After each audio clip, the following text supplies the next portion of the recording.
Hello everyone, welcome to the IMO podcast. IMOW, in my own world, a world of your own making. Visit our website www.imow.co.ke for more information. I'm your host Gokis Zygotic Glove Puppet. Well, this is our first podcast and let's get to the topic. So today we will be talking about something or an idea that has been around for a very long time. Today we're going to talk about the new world. Now, I first came across this idea a really long time ago, maybe about 2009. I met a lot of people, and this is around the time when I started getting into conspiracy theories. And I first heard about the new world order from a documentary called The Zeitgeist. Now, some of you might know it, some of you might not know it. If you've never heard of The Zeitgeist, I highly recommend that you go and check that out. Now, the idea was that the world's most powerful elites were planning something for the world.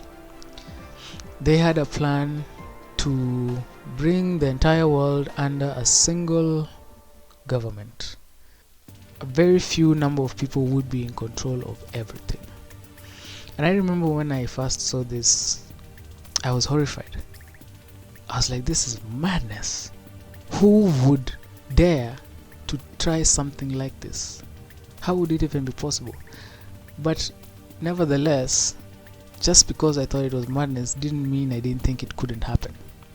The information that we were presented with made it very clear that whoever had this idea, or however many number of people had this idea, had a very clear plan about how they were going to get to it.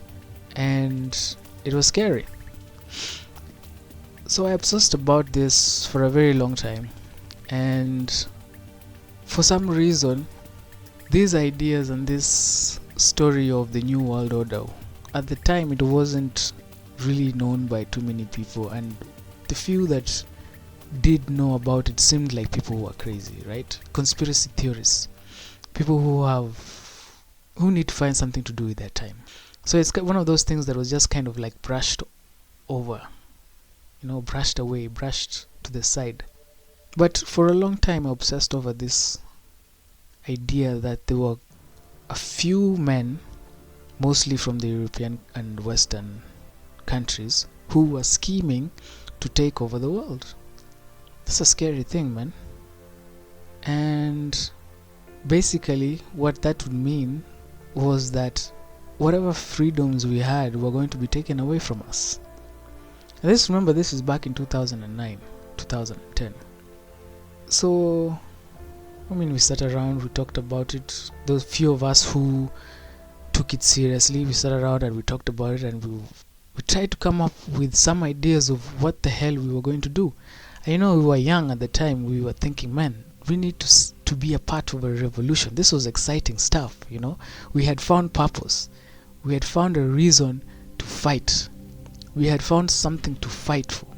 But as you all know, the world has been created in such a way that systems have been put in place to manage the populations.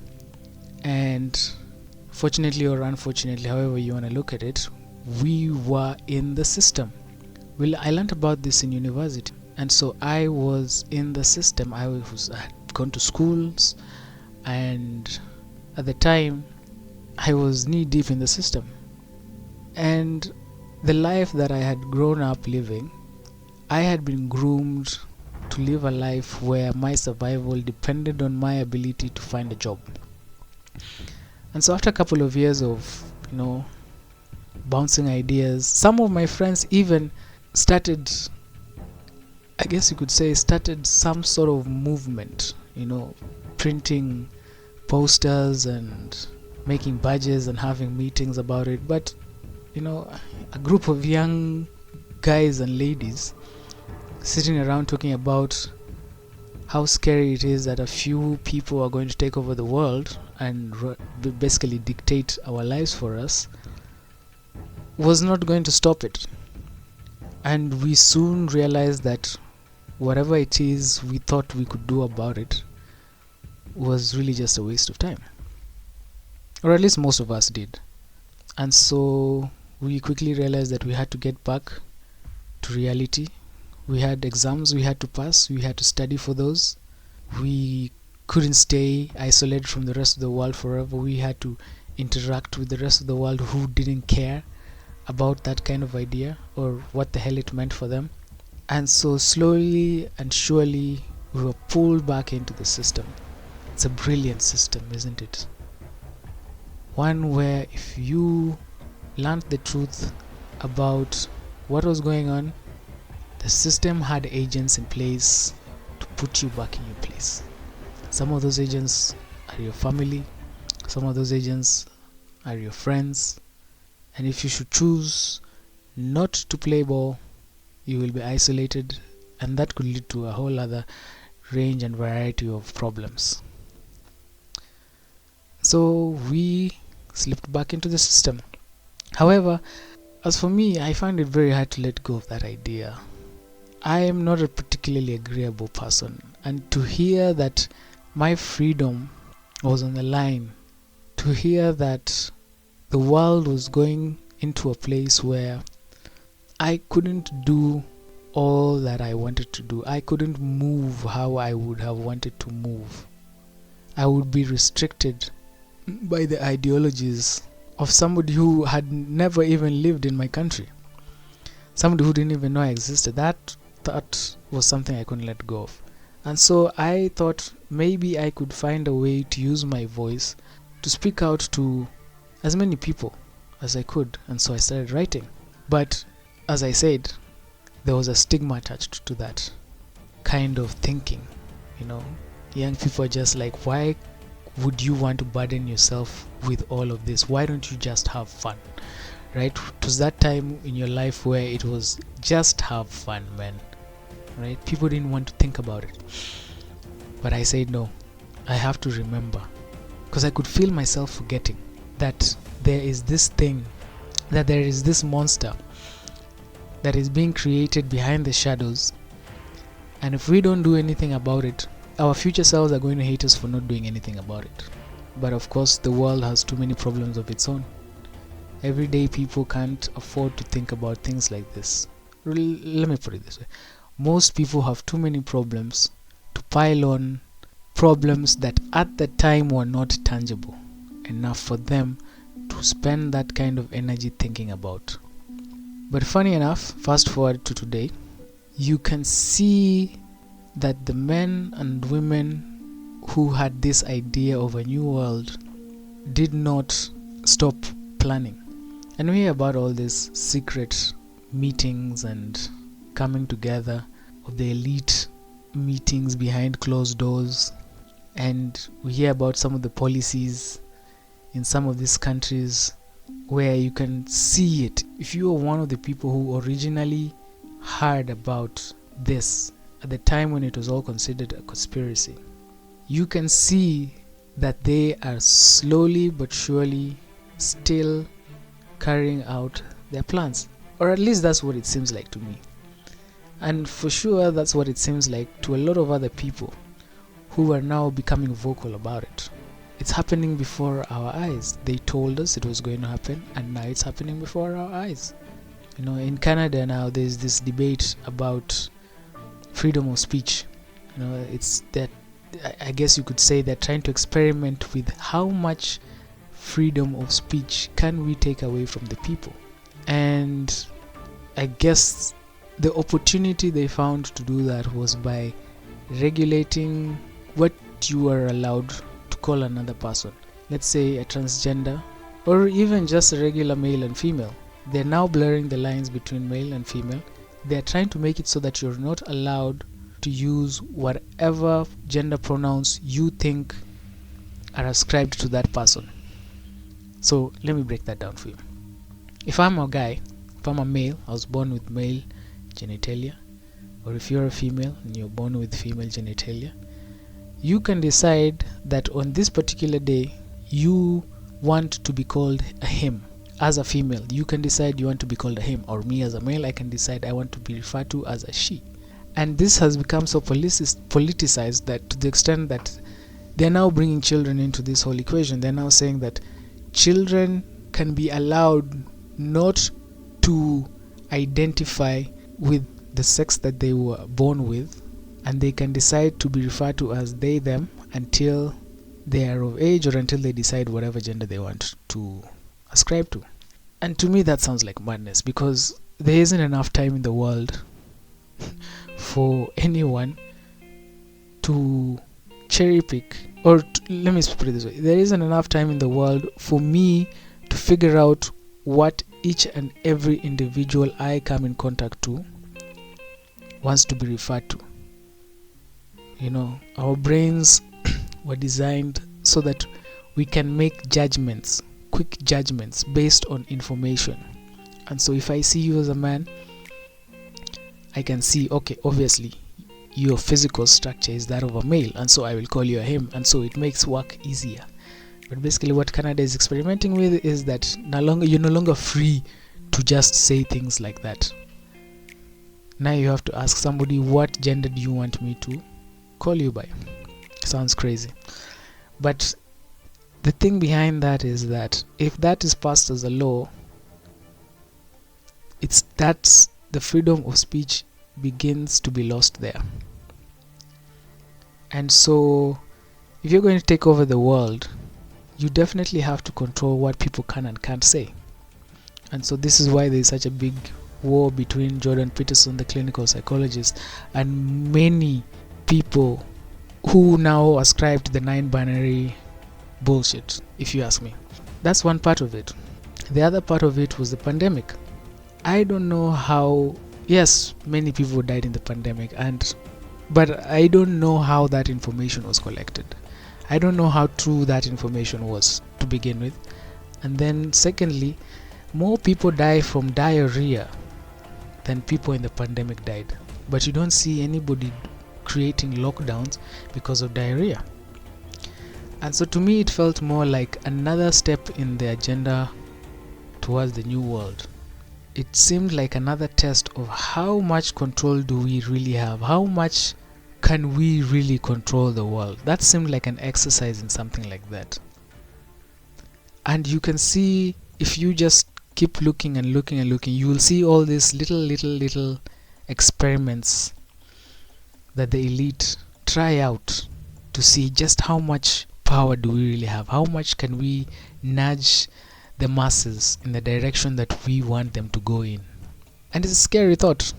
And now I can see in, I think, is it the Netherlands or is it somewhere, there's now a war on farmers. That means that now if this war goes in the direction it's going to go to, now the elites are even going to have control of our food.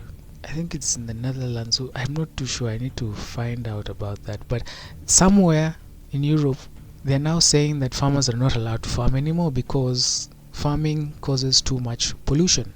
And there is the argument that whatever pollution is caused by farming is not as bad as the policies that are being put in place to mitigate that. And nobody seems to be aware, nobody seems to care. People have too many problems in their personal lives to pay attention to what's happening with the bigger picture. And to me that's a scary thing, because that means 10 years from now, 20 years from now, we're all going to find ourselves in a situation where all our freedoms have been taken from us and we have no idea how it happened. One day you're going to wake up and say and feel like an injustice has been done to you and your freedom has been stifled, and you are going to feel like you need some sort of answers to what the hell is happening. And by the time you go to find out what the hell, or try to find some sort of justice, you will find that there are laws in place that will not give you that justice, and you will be told that you need to fall back in line. And one day you will wake up and realize that we are all slaves. The brief time of our lives where we had freedoms to do the things we wanted is gone. And some of you might think it's not going to happen in my lifetime. It could never happen in my lifetime. And to those of you who think that, woe unto you. I think that is folly to think that it could never happen to you or it could never happen in your lifetime. And even if it didn't happen in your lifetime, wouldn't you want to fight for your children's right to live in a free world? But no, I get it. Everybody has too many problems in their personal lives to care about things like this. Well, the beauty about the world we live in, there is potential for balance. The universe likes balanced equations. And so there is a solution to our freedoms slowly being taken away from us, I guess. And just to backtrack for a minute, you might think to yourself, not in my country. It couldn't happen in my country. And if that is the way you think about it, then you probably don't understand how power works. Like the West, America has influenced the world in ways that are unimaginable. They have the military power to go into a country, take over a country, produce propaganda to justify the invasion of a country and put one of their own in power. And so if you're thinking that a few people cannot take over the world, think again. So how do we combat this? Pay attention to politics. Pay attention to the laws that are passed in your countries. Pay attention to what your leaders are doing. There's a man who came up with an idea. His name is Jack Fresco. He developed the Venus Project, which is an idea about resource-based economies. And basically the idea was to try and build societies that don't give so much power to our leaders, basically. To create worlds that need very little human intervention. And for me, that idea sparked another idea. The idea of off-grid societies. Societies that do not rely so heavily on cities. So like in Kenya or in many countries, most people work very hard to move into the cities, to move into the developed cities. Yes, it makes life easier, but it also means that you're putting yourself in an environment where if those cities are controlled, let's say like China, where they have now brought up this like Black Mirror kind of societies where you are forced to obey the rules that the government has set, and if you do not follow those rules, you are publicly humiliated and your social standing is lowered, and that means you have less access to certain things. And so you will find yourself falling into line just to make your life easier. My suggestion is, why don't we go back to having small communities that are self-governing? You know, if we could say the goal is to live so that we can be a part of a small community, let's say 100 to 200 people. It's self-sustainable, it's off-grid, every community produces their own energy, and I guess you could argue that maybe each community lives off solar. I don't know. I know energy production is a very complicated issue, but I believe that if human beings truly wanted to, they could figure a way to do it. Go off the grid, grow your own food, produce your own energy, come up with your own rules, and make sure that those rules are in service of everybody in that community, and also make sure that your community does not infringe on other communities. And so we create a situation where there is a decentralization of power, rather than everybody flocking to one place, looking for opportunities, and finding that you are now fighting for very limited resources. And by that I mean there is a limited number of jobs, and even if the jobs are there, maybe because there's too many people, the pay is bad. That means the cost of living is atrocious. It's just an idea, because then the alternative is we give up our freedoms and we allow the elite to to dictate our lives for us. We allow a small minority of people to decide how we live our lives, rather than going off and creating amazing and free lives for ourselves, and perhaps even living very happily, because we are no longer in competition with one another. And who knows what kind of brilliant ideas and progress can come out of that, when human beings feel like they are free to think. They are free to live their lives however they want to live their lives. I believe if human beings are happy, then even crime goes down. There's no need for crime when people are happy, when people are satisfied. Let the people go off. Teach them how to build communities. Teach them how to use their hands. Build your own homes. Farm your own food. Learn how to harvest energy from the natural world. I mean, Tesla had some ideas, so it's not like it's so far-fetched. But no, people want the security of not having to think about what they have to do with their time and have somebody else tell them this is what you have to do, rather than be free and maybe have challenges that you've never considered, but live a very fulfilling life. I guess that's it for me for now. We'll continue with this topic on another day. Goodbye.